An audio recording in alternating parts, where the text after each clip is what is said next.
그래서 오늘은 마지막 인사라는 제목으로 로마서 16장 17절부터 20절, 우리가 잘 아는 찬양의 가사에도 있지만 그 구절이 있는 우리 로마서의 말씀으로 함께 하나님 말씀 나누도록 하겠습니다.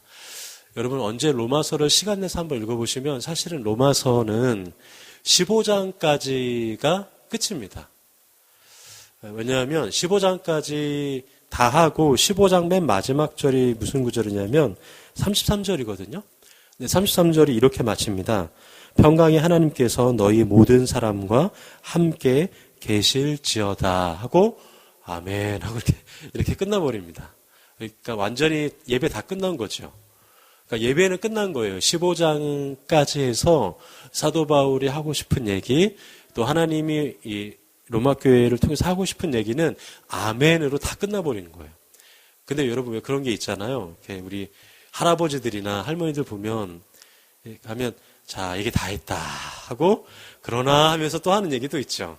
그러나 이렇게 그 얘기입니다. 16장. 그러니까 일종의 어떤 그 부록 같은 약간 광고 같은 그런 거죠. 근데 여러분, 진짜 중요한 거는 다 끝나고 나서 그러나 하면서 한 가지 더 얘기하는 게 사실은 진짜 마음에서 있는 진실한 이야기거든요.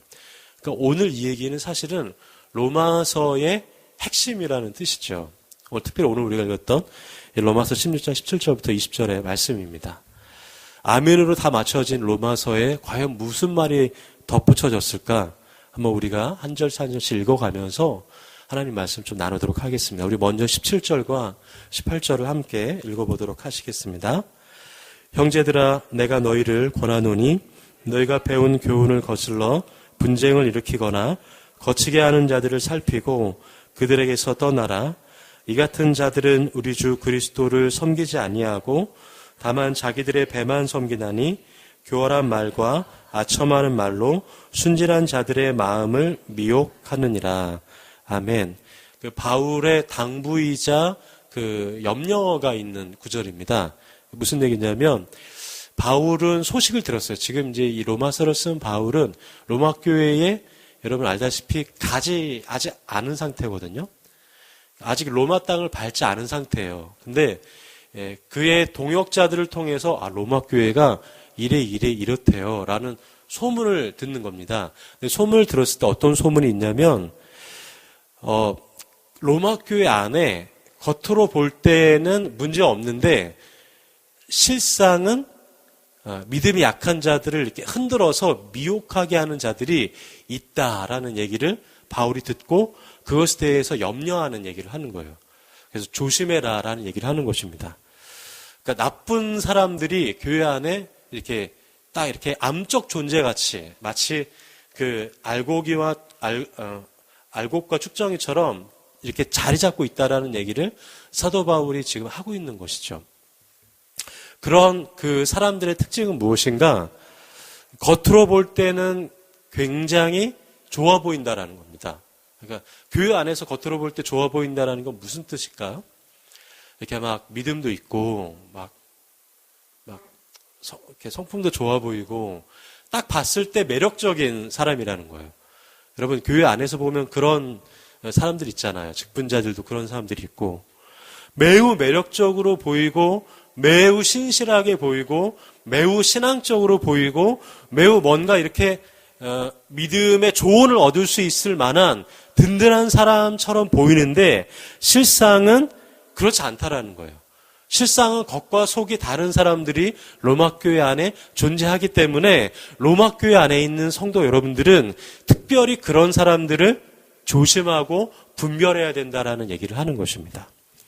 여러분, 우리가 어느 곳에 가도 사실은 이런 사람들이 있습니다. 어느 곳에, 어느 공동체, 어느 모임에 가도 겉으로 볼 때는 매우 좋아 보이고 멋있어 보이고 화려해 보이고 신실해 보이고 좋아 보이는데 실상은 하나님과 전혀 관계없이 자기의 열심으로, 종교적인 열심으로 그렇게 쌓아가는 사람들이, 자신의 신앙적인 어떤 그런 탑을 쌓아가는 사람들이 너무나 많이 있다라는 것을 우리 또한 기억하라는 것입니다. 겉으로 보는 매우 매력적으로 보이는 사람들인데 사실은 미혹하는 이들이 있음을 기억하라는 것이죠. 그들을 기억하면서 그러면 그런 사람들을 어떻게 구별하고 그런 사람들에게서 어떻게 나의 신앙을 지켜나갈 것인가, 그 대응책에 대해서 사도 바울이 이어서 19절과 20절에 분명하게 말씀해주고 있습니다. 우리 같이 한번 읽도록 하겠습니다. 너희의 순조함이 모든 사람에게 들리는지라. 그러므로 내가 너희로 말미암아 기뻐하노니 너희가 선한 데 지혜롭고 악한 데 미련하기를 원하노라. 평강의 하나님께서 속히 사탄을 너희 발 아래에서 상하게 하시리라. 우리 주 예수의 은혜가 너희에게 있을지어다. 아멘. 제가 눈에 들어왔던 구절은 19절 하반절입니다. 여러분들이 잘 아는 찬양의 가사이기도 한데요. 너희가 선한 데 지혜롭고 악한 데 미련하기를 원하노라. 그렇게 하면 어떻게 한다라는 거예요?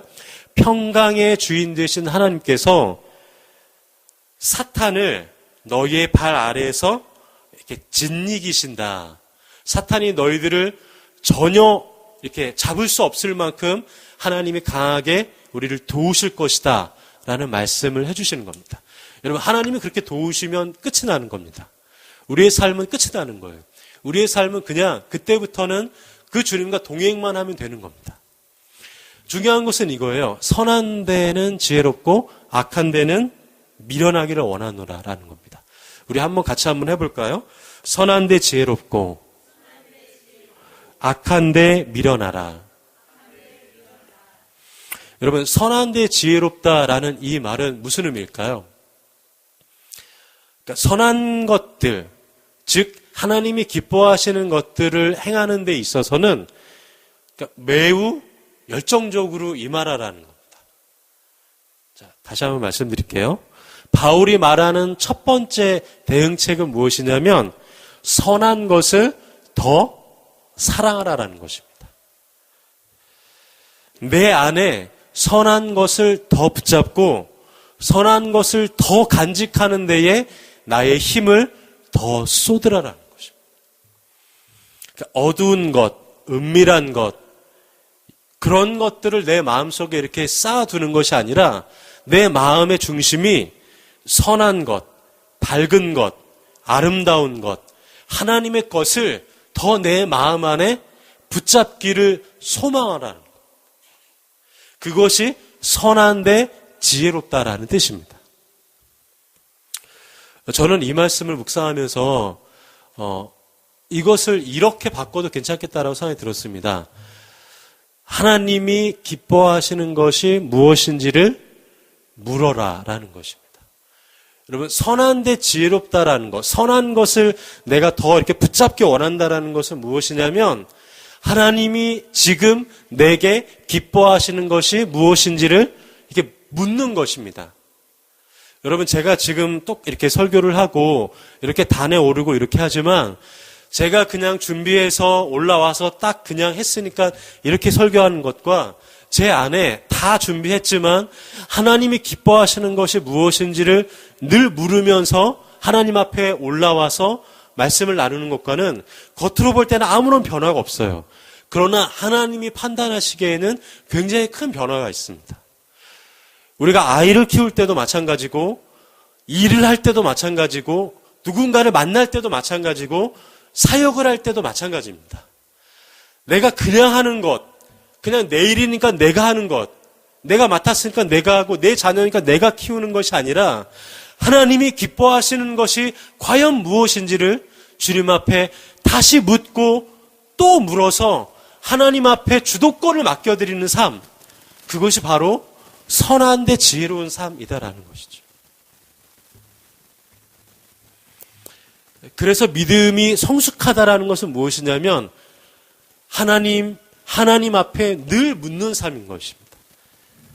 정말 작은 것까지 밥을 먹으러 갈 때에도, 운전을 할 때에도, 무엇을 할 때에도 하나님이 기뻐하시는 것이 무엇인지에 대한 관심을 먼저 앞세우고 그 우선순위를 먼저 앞세우고 하는 것이 선한데 지혜롭다라는 것입니다. 그렇게 여러분 사시죠. 그렇게 여러분 주님께 주도권을 먼저 맡겨드리면 무엇을 할 수 있는가? 분별이 된다라는 겁니다. 악한 것이 무엇이고 미혹하는 자가 무엇이고 겉으로 볼 때랑 속이 다르다는 것이 무엇인지를 그런 사람들은 알게 된다라는 거예요. 사도 바울이 지금 그것을 이야기하는 것입니다. 하나님이 기뻐하시는 것이 무엇인가, 그것을 늘 마음에 간직하고 신앙생활하고 우리의 삶을 살아가십시오 라는 얘기를 지금 마지막 부록에 얘기를 하는 것입니다. 계속해서 바울은 악한데 미련하기를 원한다라고 얘기를 하고 있습니다. 유진 피터슨의 메시지 성경에서는 이렇게 번역하고 있습니다. 달콤한 말을 들려주는 악에 대해서는 순진한 사람이 되지 마십시오. 늘 깨어 있으십시오. 영어 성경으로 보니까 그냥 innocent라고 표현하고 있어요. 그러니까 악에는 되게 깨끗하다, 결백하다, 순수하다, 또 KJV에서는 더 쉬운 단어로 심플이라고 표현하고 있습니다. 그러니까 악에 딱 대해서는 모르는 거예요.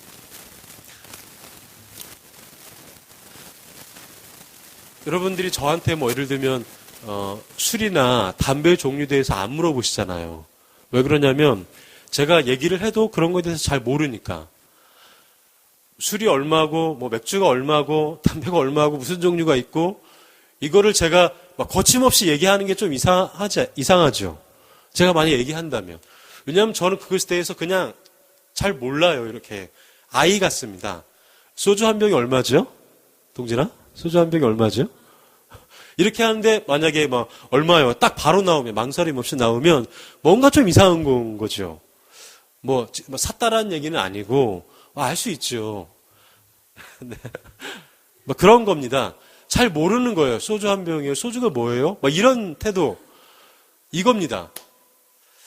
맞아요. 죄에 대해서 결박하고 죄에 대해서 심플하다는 것은 뭐냐면 그것에 대해서는 아이처럼 그냥 모른다라는 겁니다. 차라리 그것에 대해서는 그게 뭐야? 라고 말하는 그런 심플함을 갖추라는 겁니다.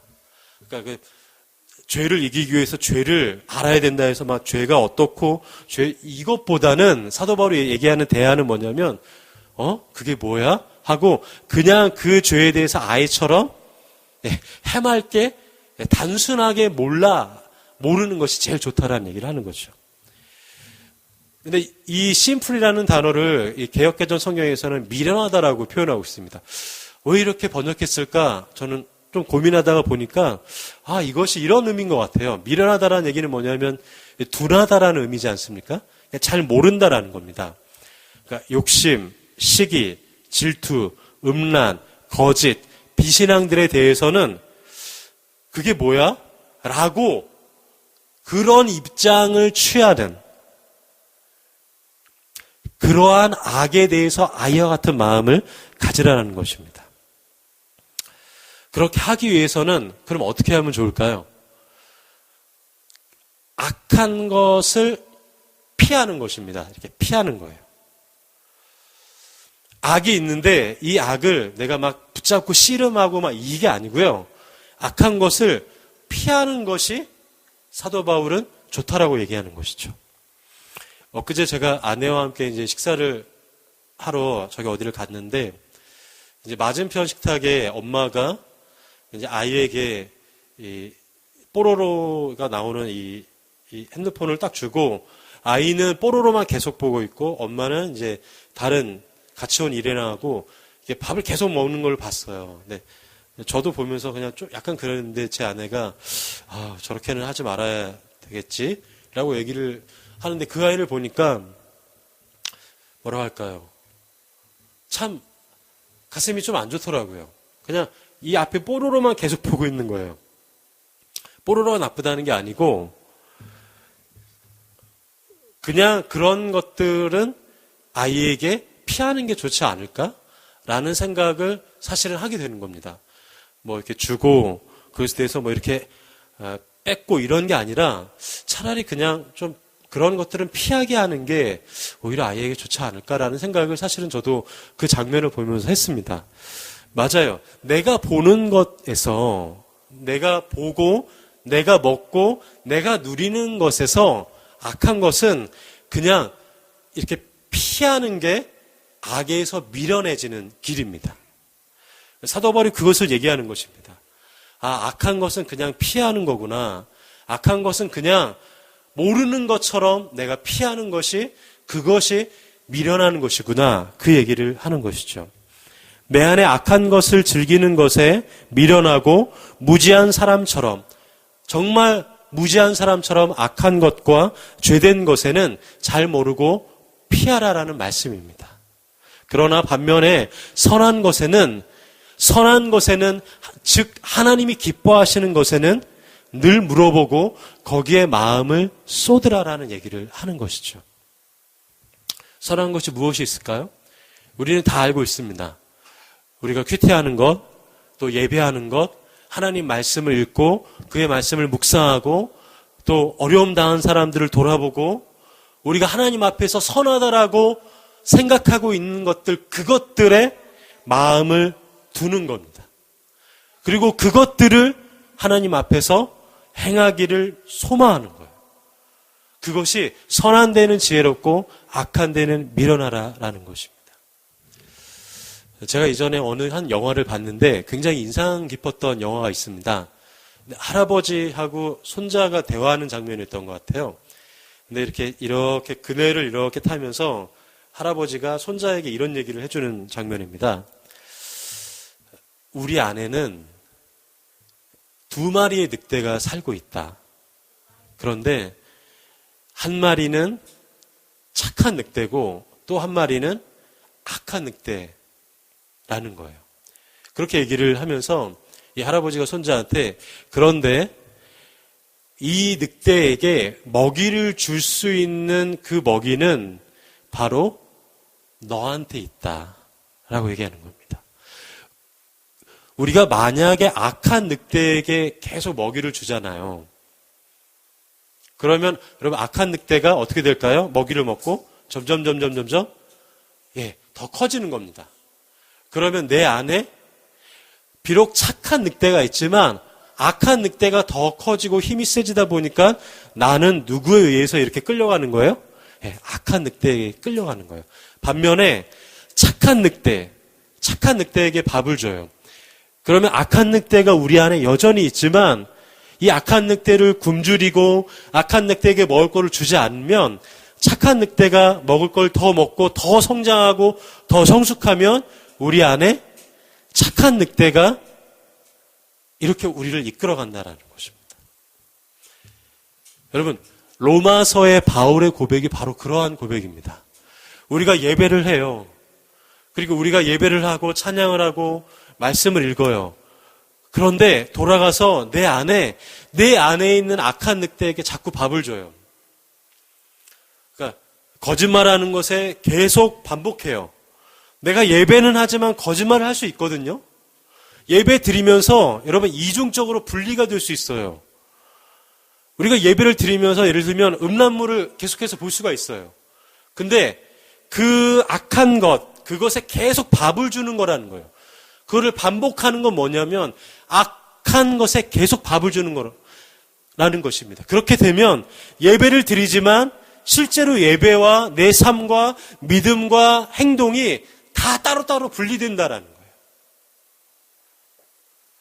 악한 것에 힘을 주지 말고 선한 것, 하나님이 기뻐하시는 것이 무엇인지에 내 삶이 우선적으로 거기에 무게중심을 두겠다라고 하나님 앞에 결심하면 성령님은 그런 우리의 결단과 결심을 도와주신다라는 것입니다.